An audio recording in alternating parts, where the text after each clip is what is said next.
Below is what episode 2 of 90 Day Fiance, The Other Way's second season featured. Devin and Ji-hoon. Devin was shown dealing with the coronavirus given she said it's very serious where she is in South Korea. South Korea is the second country with the most infected people, and so she and Ji-hoon were in quarantine. Devin admitted her daughter Drasila was going stir crazy and her son Taeyong couldn't play outside. They're predicting 60% of the country could get the virus, and that's really scary. Everyone is in panic mode, and I don't know what to do, Devin told her diary cam. This year, Devin moved to Korea. It was supposed to be happily ever after, but Devin just go back to America and heart my broken, Ji-hoon said. When Devin go back to America, I feel like I fail, because I'm not ready for our apartment, money. I need change.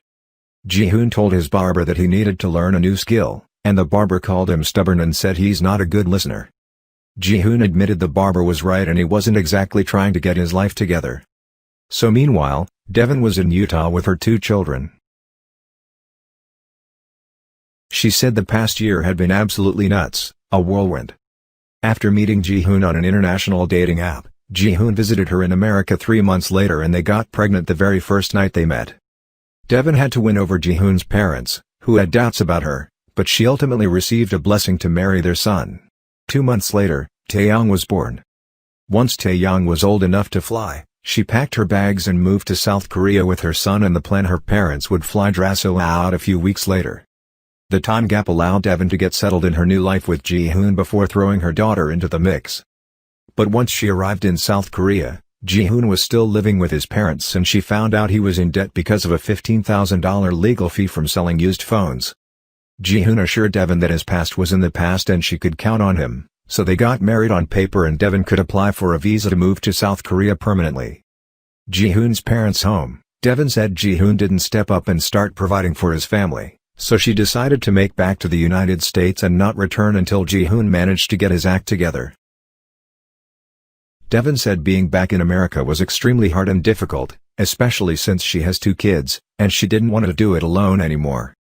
Ji-hoon therefore told Devin he had enough money saved and only needed 1 month to get a rental and start providing. With that in mind, Devin opted to move back to South Korea permanently.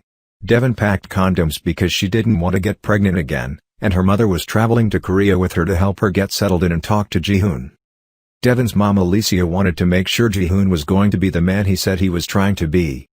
Alicia thought Ji-hoon should already have a home and a savings account at age 30. And she didn't think he had any idea how hard it is to be a father. Ji-hoon's mother apparently wanted her son to marry a Korean woman, and so she decided to rent an apartment for the couple rather than stay with his parents again during her next trip to Korea. She wanted her husband to grow up and get his SHT together. Devin was admittedly worried to go to Korea because while she trusted her husband loved her and their family, she couldn't trust him when it came to their finances and his promises. Devin, who wanted to be a stay-at-home mom in Korea, was then shown FaceTiming with Ji-hoon. Devin revealed Alicia would be staying with them for 10 days and her expectations were going to far surpass what Ji-hoon was probably going to bring to the table. Devin and Ji-hoon only had the rental for 1 month, so she said it would be up to Ji-hoon to find them a place of their own after that. Devin felt she had supported her family financially up to that point and it was Ji-hoon's turn to take on that responsibility.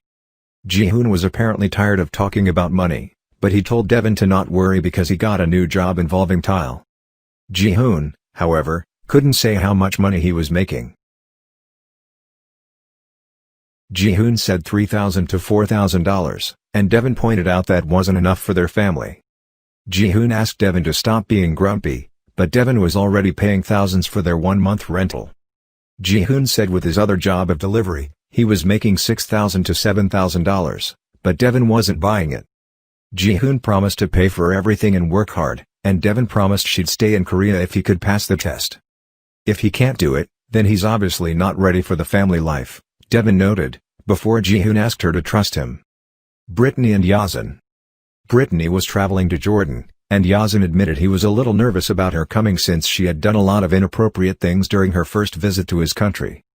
Yazan said when Brittany stepped off the plate, her skirt was very short and she was showing a lot of skin.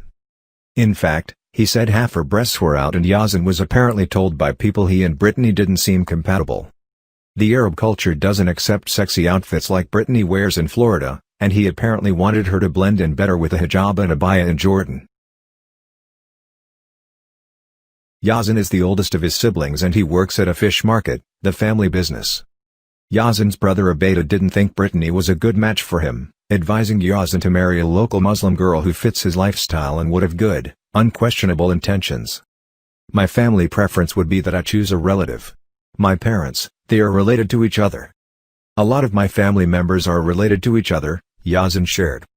I don't want that because I truly love this girl and I want her. Yazan told Abeda that he didn't want them to be in conflict with each other, but Abeda insisted his brother's relationship was a headache and family problem. Yazan told Abeda that Brittany was willing to convert to Islam, but as viewers saw during last week's episode, that's not really the case and Brittany didn't plan on changing her religion. Regardless, Abeda was not accepting of Brittany, but Yazan set out to prove Brittany is a good girl. If Brittany does anything to embarrass my family, they might disown me, Yazan told cameras, before Abeda repeated this wasn't a good idea. The day arrived in which Brittany was moving to Jordan, and she knew Yazan's super strict, traditional Muslim family was going to try to force her to get married right away. On top of that, Brittany said Yazan's family didn't know she was still married to her ex. I'm really being crazy now, but I love Yazan and I want to be with him. He supports me much more than anyone I've ever dated, Brittany gushed in a confessional. Brittany admitted she didn't want to be rushed into a marriage and it was going to take 6 to 10 months to get the divorce done. Brittany's dad advised his daughter to discuss this situation with Yazan first, but he said Brittany should have addressed this problem before flying to Jordan. Brittany's father was worried and sad, and Brittany told the cameras being without her support system in Jordan was going to be really hard. Brittany's dad told her to be brave and tell the truth, and their goodbye at the airport tugged at viewers' heartstrings. I really want to marry Yazan, and if I know him the way I think I know him, he's going to support me no matter what, Brittany said. But the secret about me still being married could ruin our relationship, and it can put him and I in a lot of danger. It's the biggest risk of our lives. Ariella and Biniyam. Ariella was leaving for Ethiopia in a week, so she enjoyed a last big dinner with her family. While enjoying the big meal, Ariella revealed Biniyam had been married to an American woman before and they have a 2-year-old son together. Our story, there are some similarities. She also got pregnant early on in their relationship, Ariella told the cameras. Ariella told her loved ones that Biniyam is not on speaking terms with that woman, who moved back to the United States with her son. Ariella admitted Biniyam hadn't seen his son face to face since. Ariella's family questioned Biniyam's motivation and whether he was just using Ariella for a green card. Ariella and Biniyam also follow different religions, with Ariella being raised Jewish and Biniyam being an Ethiopian Orthodox Christian. Ariella, however, said she'd never convert and raising her baby Jewish is very important to her. Ariella wasn't willing to give Biniyam any say in this, adding that some of Biniyam's beliefs seemed superstitious. Ariella wished her family wouldn't judge Biniyam before meeting him, and she worried her mother wouldn't like him since she'd be accompanying Ariella on her trip to the foreign country. But I'm not going to change my mind about moving to Ethiopia, Ariella said. Jenny and Sumit. Sumit said Jenny was about to travel back to India after 5 months of being apart and he couldn't wait to see her again. Sumit was living in a different town far from the main city. It was an older, cheap house, but Sumit was trying to fix it up and make it look better for Jenny. Sumit's brother Amit therefore helped him move. Sumit's new place was far from home, and his family apparently wasn't happy with that. Amit expressed how the family was concerned about Jenny being older than their own mother. Sumit planned to finish up his divorce and then marry Jenny, but Amit said that Sumit, being the eldest child on his family, should be the one to respect his parents and follow the rules above anyone else. An ideal son apparently helps his parents in their old age. Amit suggested Sumit was choosing taking care of Jenny over his parents and so it brought about shame, but Sumit insisted he loved Jenny and wanted to be with her. Sumit told Amit that he struggled for over 2 years because his parents had forced him into an arranged marriage that he didn't want or agree with. Sumit never felt supported by his parents and said Jenny stood up for him through it all, even despite his lies. I don't want to make them happy and make me suffer once again, Sumit explained, which I did before. I agree, Amit conceded. Sumit said he wanted to feel supported by his parents and have them be understanding of his relationship, but if not, he seemed willing to cut ties with them entirely. was prepared to tell his parents to essentially mind their own business. Amit told Sumit that he would talk to his parents on Sumit's behalf and help them to better understand the situation. The day then arrived when Jenny was leaving for India, and she had hoped their relationship was going to work out because Sumit had filed for divorce from his first wife. Jenny was optimistic all would go according to plan, but she had yet to see Sumit's divorce papers. Jenny told her daughter Christina that Sumit wasn't able to get a hold of the papers due to some holiday or festival.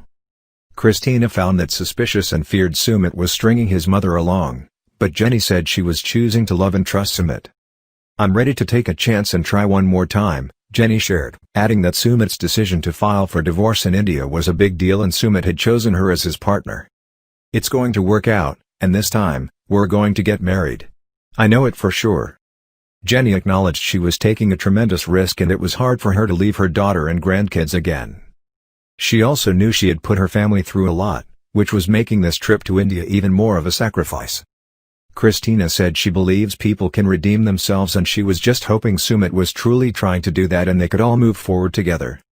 Jenny boarded the plane and figured this was her last chance at happiness. Kenneth and Armando.